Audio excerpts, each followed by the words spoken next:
তো যিসকলে SSC GD 2026 exam দি উঠিলা বা এক্সাম শেষ হৈ গ'ল বা যিসকলৰ আগত আছে সেইসকলক আজি ভিডিঅ'টোত মই কেইটামান কথা ক'ম যেকেইটা টিপছ তোমালোকে ফ'ল' কৰিলে বহুত বেছি হেল্প হ'ব লগতে ফিজিকেলৰো হেল্প হ'ব আৰু এই ভিডিঅ'টো সেইসকলৰ কাৰণে যিসকলে মানে এক্সাম দি উঠিলে বেছিকৈ ইম্পৰ্টেণ্ট সেইসকলৰ কাৰণে এই ভিডিঅ'টো বা যিসকলৰ এক্সাম আগলৈকে আছে সেইসকলৰ কাৰণে ভিডিঅ'টো ইম্পৰ্টেণ্ট তো সেইসকলকে চাই থাকক আৰু বাকী তোমালোকে যদি মোক ইনষ্টাগ্ৰামত এতিয়াও ফ'ল' কৰা নাই ফ'ল' কৰি দিবা ইনষ্টাগ্ৰামৰ লিংকটো ডেছক্ৰিপশ্যনত দিয়া আছে কাৰণ ইনষ্টাগ্ৰামতো মই সৰু সুৰা আপডেটবিলাক এতিয়াৰ পৰা দি থাকিম ৰিলছত বা ষ্টৰি লগাই হ'লেও আৰু যিবিলাক নটিচ আহে এইবিলাক মই ইনষ্টাগ্ৰামত জনাই দিম তো তোমালোকে ফ'ল' কৰি দিবা এতিয়াৰ পৰা মাজে মাজে মই ইনষ্টাগ্ৰামতো ৰিল দিয়া কৰিম ধুনীয়াকৈ আপডেটবিলাক জনাই দিম আৰু এটা মেইন কথা এই চেনেলটো মোৰ ব্লগিঙৰ আছিল কিন্তু এতিয়া যিহেতু SSC GD ৰিলেটেড কণ্টেণ্ট দি আছোঁ বা এইবিলাক কণ্টেণ্টে দিম এতিয়াৰ পৰা তো তোমালোকে মোৰ ব্লগবিলাক চাবৰ কাৰণে মোৰ ছেকেণ্ড চেনেলটো ছাবস্ক্ৰাইব কৰি দিবা ডেছক্ৰিপশ্যনত লিংক দিয়া আছে কাৰণ মই ব্লগছো বনাওঁ কাৰণ এইটো মোৰ ব্লগ চেনেলে আছিল আৰু এইটো চেনেল আগতে ব্লগছে দিয়া আছে তোমালোকে যদি বিশ্বাস নহয় চাই ল'বা যায় কিনে আৰু মই এইটো চেনেল এতিয়াৰ পৰা SSC GD হওক বা অসম পুলিচৰ সেইবিলাকে দি থাকিম তো বৰ্তমান SSC GDৰে দি আছোঁ পিছলৈকে অসম পুলিচ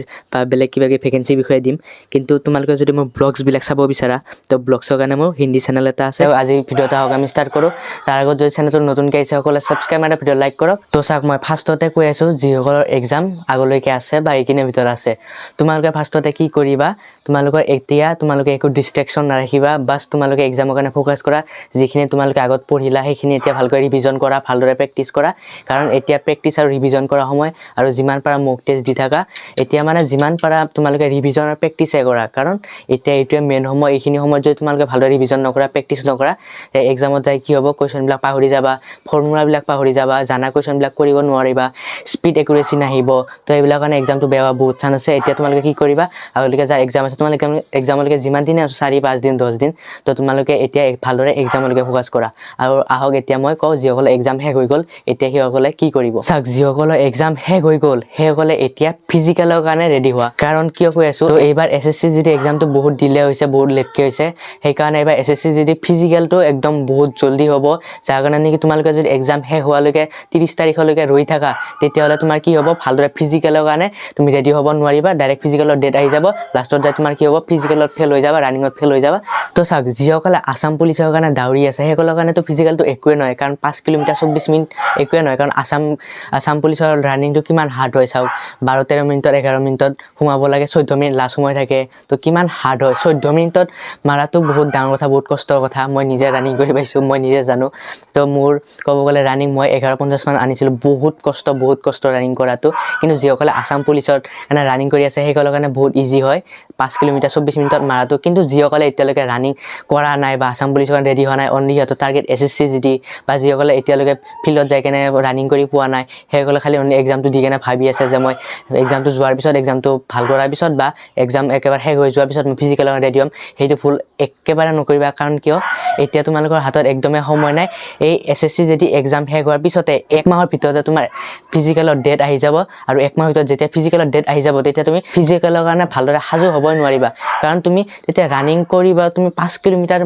বহুত এটা হাৰ্ড হয় কাৰণ চাওক 5 কিলোমিটাৰ দৌৰাটো একো ডাঙৰ কথা নহয় কিন্তু 24 মিনিটত যিসকলে ৰানিং কৰি পোৱা নাই আগতে সেইসকলৰ কাৰণে বহুত হাৰ্ড হয় 24 মিনিটত সোমোৱাটো তো এইটো নহয় যে তুমি মাৰ্ক কম পাবা তাতে জাষ্ট কোৱালিফাই কৰিব লাগে এইটো চিন্তা নাই মেইন কথা এইটোৱে এক্সাম যাৰ চলি আছে মানে আগলৈকে যাৰ এক্সাম আছে সেইসকলে তোমালোকে এক্সামতে ফ'কাছ কৰা ভালদৰে প্ৰেক্টিছ কৰা এইবিলাক কৰা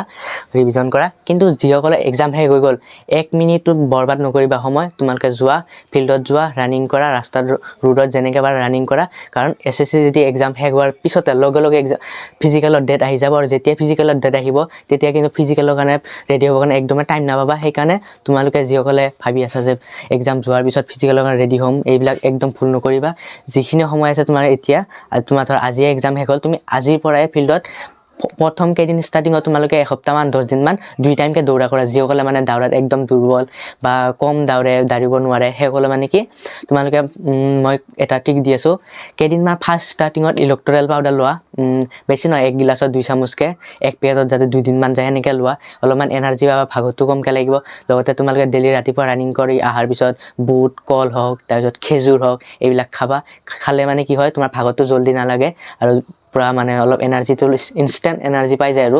তো সেইটোৱে আৰু বাকী তোমালোকে এতিয়া এইটো ভুল নকৰিবা যিমান পাৰা এতিয়া আজিৰ পৰা ফিজিকেলৰ কাৰণে ৰেডি হোৱা সাজু হোৱা আৰু যিসকলেতো পুলিচৰ কাৰণে দৌৰি আছে সেইসকলকতো মই একো ক'বই নালাগে কাৰণ সিহঁতেতো 10 মিনিট 11 মিনিটত কি মজাকৈ মাৰি দিয়ে একো চিন্তা নাই সেইসকলৰ কিন্তু যিসকলে মানে ভাবি আছে অনলি SSC জিডিত ফ'কাছ কৰি আছে মানে এক্সাম যোৱাৰ পিছত ৰানিং কৰিম তো সেইসকলৰ কাৰণে কৈ আছোঁ তোমালোকে এতিয়াৰ পৰা এক্সাম যদি শেষ হৈ গ'ল তোমালোকে আজিৰ পৰাই পূৰা ফিজিকেলৰ কাৰণে সাজু হৈ যোৱা কাৰণ 5 কিলোমিটাৰ ৰানিংটো ইমানো ইজি নহয় যিমান ভাবি লোৱা তো জল্দি তোমালোকে ফিজিকেলৰ কাৰণে ৰেডি হোৱা কাৰণ একদমেই বেছি টাইম নাপাবা জল্দি নটিচ আহি যাব আৰু তোমালোকে বহুতে মোক কমেণ্ট মাৰি সুধি আছা যে যিসকলৰ এক্সাম কেঞ্চেল হ'ল সেইসকলৰ কিবা এক্সামটো হ'ব না নাই বা নটিচ আহিব না নাই কিবা তো তোমালোকে 100% কনফাৰ্ম হৈ থাকা যে নিশ্চিত হৈ থাকা তোমালোকৰ কিবা না কিবা SSCয়ে নিশ্চয় নটিচ দিব আৰু যেতিয়া নটিচ আহিব মই তোমালোকক আগে ভিডিঅ' বনাই জনাই দিম কি নটিচ দিয়ে এক্সাম আকৌ পাতিব না নাই নে তোমালোকৰ কাৰণে এক্সট্ৰা কিবা হেৰি কৰে তো মই সকলোবিলাক জনাই দিম নটিচ অহাৰ লগে লগে তাৰ কাৰণে চেনেলটো ছাবস্ক্ৰাইব মাৰি ৰাখি তো আশা কৰোঁ তোমালোকে সকলোবিলাক বুজি পালা কাৰণ কিয় SSC জিডিৰ ৰানিংটোত যদি ফেল কৰা তো একো হেৰি ৰাস্তাই নাই কাৰণ 5 কিলোমিটাৰটো ইমান ইজি নহয় বা ইমানো হাৰ্ড নহয় কিন্তু যদি তোমালোকে ৰানিং একেবাৰে নকৰা তো সেইকাৰণে তোমালোকৰ কাৰণে বহুত হাৰ্ড হ'ব 5 কিলোমিটাৰ 24 মিনিটত মাৰাটো কিন্তু তোমালোকে যদি ৰেগুলাৰ ৰানিং কৰি আছে একো চিন্তা নাই কিন্তু যিসকলে ভাবি আছে এক্সামৰ যোৱাৰ পিছত ৰানিং কৰিম বা এতিয়া এক্সামটো ভালদৰে শেষ হৈ লওক সেইটো ভুল নকৰিবা তোমালোকে এতিয়াৰ পৰা ৰানিং ষ্টাৰ্ট কৰি দিয়া কিন্তু যিসকলৰ এক্সাম আগলৈকে আছে সেইসকলে ৰানিঙত এতিয়া ফ'কাছ কৰিব নালাগে কাৰণ তোমালোকে প্ৰেক্টিছ কৰা আৰু যদি তোমালোকে টাইম মেনেজ কৰিব পাৰি আছা তেতিয়াহ'লে কৰা কোনো কথা নাই মানে যদি তোমালোকে ৰাতিপুৱা উঠি কিনে জল্দি উঠি টাইমটো ধুনীয়াকৈ মেনেজ কৰিব পাৰা পঢ়াৰ লগতে তো তেতিয়াহ'লে ৰানিং কৰা কোনো চিন্তা নাই আৰু একো চিন্তা নাই কিন্তু যিসকলে ভাবি আছা এক্সাম শেষ হৈ গ'ল এক্সামটো মানে মোৰ শেষ হৈ গ'ল কিন্তু যেতিয়া একেবাৰে এক্সামটোৱে শেষ হৈ যাব তেতিয়াৰ পৰা ৰানিং ষ্টাৰ্ট কৰিম তো সেইটো ভুল নকৰিবা তোমালোকে এতিয়াৰ পৰা ৰানিংটো ষ্টাৰ্ট কৰা সময় একদমেই কম পাবা তোমালোকে পিছত কিন্তু ফিজিকেলৰ কাৰণে সাজু হ'ব নোৱাৰিবা এক্সাম ডেট